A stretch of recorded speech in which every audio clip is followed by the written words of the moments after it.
So one of the common things I treat in my practice predominantly is rotator cuff injuries. Rotator cuff injuries are predominant within the US in the middle-aged individual. There's several different ways to treat rotator cuff injuries, but for the most part, rotator cuffs do not heal on their own for multiple factors.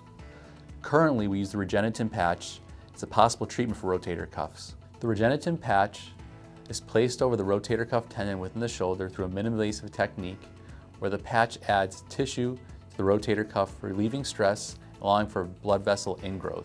The REGENETIN patch is unique as it is one of the very few treatments for partial rotator cuff tears, but it may also be placed over rotator cuff tears to aid in healing and decrease failure rates, or for revision rotator cuff tears that have failed in the past. Compared to the rotator cuff repair, which is standard, the REGENETIN patch allows the patient to wear a sling for 1 week versus 4 to 5 weeks with the rotator cuff repair.